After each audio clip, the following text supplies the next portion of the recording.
Alright, we're pouring 2 pound weights. I need a system to hold the wire in place. We have some hot lead right there.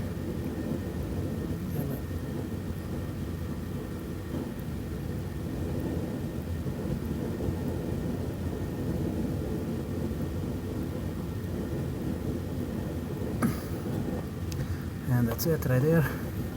Just give it a second and voila, it's done.